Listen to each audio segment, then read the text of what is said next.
Soyons honnêtes, interagir avec les autres n'a jamais été une chose facile. Il y a des jours où l'on croise des menteurs, des manipulateurs, des personnes qui semblent ne vivre que pour compliquer la nôtre. Mais si l'on regarde au-delà des frustrations, il est possible de voir ces interactions comme faisant partie intégrante du voyage humain. Il ne s'agit pas d'éviter les gens difficiles, mais d'apprendre à les comprendre, à travailler avec eux, à ne pas les laisser altérer ce que nous sommes profondément. Un empereur philosophe de l'Antiquité, connu pour sa sagesse, nous a transmis un message clair. Peu importe ce que le monde nous renvoie, nous avons le choix de rester bienveillants, patients et fidèles à notre essence. Notre mission ici-bas, ce n'est pas de convaincre tout le monde ni de plaire à chacun, mais de nous élever en comprenant ceux qui nous entourent. Travailler avec les autres, même les plus pénibles, est une opportunité de transformation. Souvent, notre premier réflexe face aux difficultés, c'est l'évitement. Mais esquiver les obstacles ne mène à rien de durable. C'est en les affrontant qu'on évolue réellement. Nos luttes sont des tremplins. Elles ne sont pas là pour nous casser, mais pour nous sculpter. La vie devient plus claire lorsque l'on cesse de fuir ce qui dérange et qu'on apprend à gérer nos émotions face à l'inconfort. Ce n'est pas une simple question de survie, c'est une quête d'authenticité et de croissance intérieure. Une des clés de cette évolution, c'est d'apprendre à se détacher du regard des autres. Imaginez-vous prêt à parler en public. Vous avez quelque chose de profond à partager. Mais juste avant d'ouvrir la bouche, une voix intérieure vous souffle. Vont-ils m'apprécier? Vont-ils me juger? Ce doute constant agit comme une prison. On vit à travers les yeux des autres, oubliant notre propre valeur. On attend une validation extérieure, parfois de gens que l'on ne croisera jamais à nouveau. Cela crée un conflit intérieur douloureux, rester soi-même ou s'adapter à ce que l'on croit que les autres attendent de nous. Ce dilemme est une illusion, car en courant après l'approbation, on s'éloigne de notre paix. Ce n'est pas un chemin vers le bonheur. Même si vous vous aimez profondément, il peut arriver que le jugement d'un inconnu ait plus d'impact que votre propre opinion. Cette ironie, ce paradoxe, mérite réflexion. Chercher à être aimé par tout le monde est aussi vain que de courir sans destination. C'est une course épuisante et stérile. Ce que nous devrions cultiver, c'est notre estime personnelle. Comme un jardin, elle demande des soins. Il faut nourrir notre confiance, éliminer les mauvaises herbes de la comparaison, arroser nos qualités de patience et d'authenticité. À chaque interaction difficile, nous avons l'occasion de nous demander: suis-je en train de vivre selon mes convictions ou selon les attentes des autres? Lorsque vous commencez votre journée, rappelez-vous que vous croiserez toutes sortes de visages. Certains vous défieront, d'autres essaieront de vous troubler. Mais tous, d'une manière ou d'une autre, vous offriront une opportunité de briller. Rester honnête et vrai, même au milieu de la tromperie, c'est comme être un phare dans la nuit. Ce n'est pas pour les autres qu'on agit ainsi, c'est pour préserver notre propre intégrité. Il est tentant de se dire: pourquoi rester gentil quand la méchanceté domine? La réponse est simple. Parce que votre gentillesse est claire. Elle inspire. Elle offre un repère dans la confusion ambiante. Dans un monde qui semble parfois perdu, votre bonté peut être ce fil conducteur qui redonne espoir. Oui, ce n'est pas toujours facile. Mais rappelez-vous que ce qui est rare est précieux. Et l'honnêteté véritable est une richesse inestimable. Chaque fois que vous choisissez l'honnêteté, vous construisez un monde où les valeurs comptent encore. Dans un tel monde, on ne se regarde pas avec jugement, mais avec compréhension. Et dans cette compréhension, il y a de la place pour grandir ensemble. Prenez un instant. Imaginez que vous renversez votre café sur votre chemise préférée, ratez un appel important ou recevez une remarque blessante. Ce genre de journée peut rapidement nous faire perdre pied. Mais au lieu de vous sentir ciblé, réalisez que ces incidents ne sont pas contre vous. Tout le monde vit des choses. Chacun a ses moments d'égarement. Ce n'est pas personnel. Si quelqu'un s'emporte, ce n'est pas forcément contre vous, mais le reflet de ses propres tempêtes. Quand cela arrive, respirez. Demandez-vous si vous n'avez jamais été dans cette même confusion. Probablement que oui. Cette perspective adoucit. Elle vous ramène à l'essentiel. Cultiver une tranquillité intérieure. Se mettre à la place de l'autre, c'est un acte de sagesse. Cela ne veut pas dire que vous tolérez l'inacceptable. Cela signifie que vous choisissez la paix plutôt que le conflit inutile. Et surtout, soyez patient.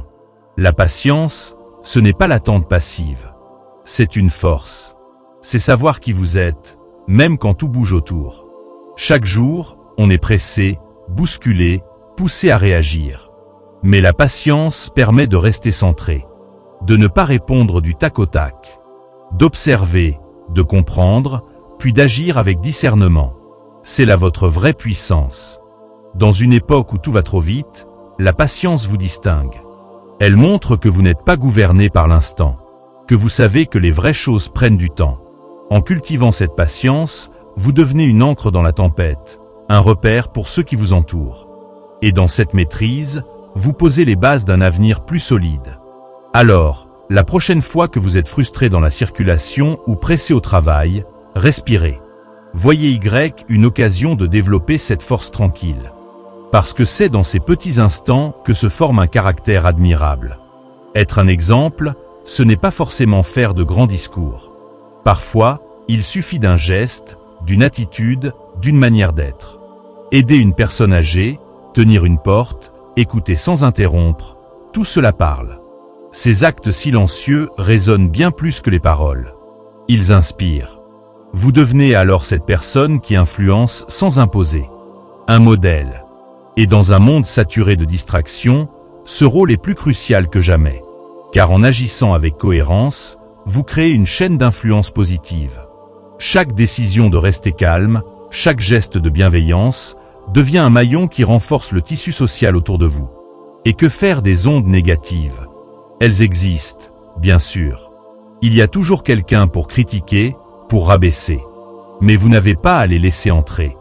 Visualisez un bouclier. Un filtre. Vous choisissez ce que vous laissez vous atteindre. Ce qui compte, ce sont vos actes, vos choix, votre intégrité. Fermez la porte à ce qui vous abaisse. Concentrez-vous sur ce qui vous élève. C'est comme marcher dans la rue avec vos écouteurs, plonger dans votre chanson préférée. Les bruits existent, mais vous choisissez la musique. Dans le tumulte du monde, vous pouvez garder cette mélodie intérieure. Elle vous guide, elle vous protège. Face aux critiques, rappelez-vous, ce qui définit votre valeur, ce ne sont ni les jugements ni le chaos, mais la manière dont vous choisissez d'agir. La force d'être fidèle à vos principes. C'est cela, être fort. Non pas pour les apparences, mais pour la solidité intérieure que cela génère. Et n'oubliez jamais d'aimer. Il y a des gens qui, rien que par leur présence, illuminent une pièce. Ils rayonnent. Non pas parce qu'ils cherchent l'attention, mais parce qu'ils donnent. Être cette personne, c'est un choix. Choisissez d'être une source de chaleur, d'écoute, de réconfort. Faire le bien ne rend pas juste le monde meilleur. Cela vous rend meilleur, vous aussi. Et souvent, ces gestes reviennent à vous quand vous en avez le plus besoin. La bonté circule. Elle revient, parfois lentement, mais toujours au bon moment. Face aux épreuves, ne vous refermez pas. Restez ouvert. Ce n'est pas de la naïveté, c'est du courage. Et chaque personne rencontrée est une opportunité de pratiquer la gentillesse. Même quand c'est dur. Surtout quand c'est dur. Parce que c'est là que réside votre vraie grandeur. Et surtout, arrêtez de vous comparer. Les réseaux sociaux, les photos parfaites, les réussites affichées, tout cela ne montre qu'une facette. Ce n'est pas la vérité. Ce n'est pas la vie dans son ensemble. Comparer votre vie à un moment figé d'un autre, c'est injuste. C'est se faire du mal pour rien. Le seul point de comparaison valable, c'est vous, hier. Ce que vous avez surmonté. Ce que vous avez appris. Vous ne connaissez pas les batailles que les autres ont menées. Alors au lieu d'envier, appréciez ce que vous avez. C'est cela, la vraie richesse. Prenez soin de vos proches. Le temps passe. Les appels remis au lendemain ne sont parfois jamais faits. Et un jour, il est trop tard. Rappelez-vous que chaque interaction peut être la dernière. Non pas pour vivre dans la peur, mais pour vivre avec intention. Dites à ceux que vous aimez qu'ils comptent. Montrez-le. Un message, un mot, une accolade peuvent changer une journée. Et enfin, soyez doux avec vous-même. La bienveillance envers soi n'est pas un luxe, c'est une nécessité. Trop souvent, on est notre pire juge. Mais si vous parliez à un ami comme vous vous parlez à vous-même, seriez-vous aussi dur? Apprenez à vous traiter avec compréhension, à voir vos erreurs comme des leçons, pas comme des échecs. C'est un chemin. Long, parfois sinueux. Mais il en vaut la peine. Vous méritez cette compassion. Et en la cultivant pour vous, vous la rayonnez autour de vous. Alors, si ce message vous parle, dites-le. Montrez que vous êtes en chemin. Écrivez « Je grandis chaque jour ». Ce n'est pas une simple phrase. C'est une promesse.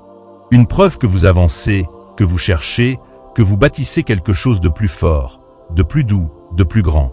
Merci d'être là. Merci de grandir avec nous. Ensemble, faisons de ce voyage vers une vie plus consciente, une aventure partagée.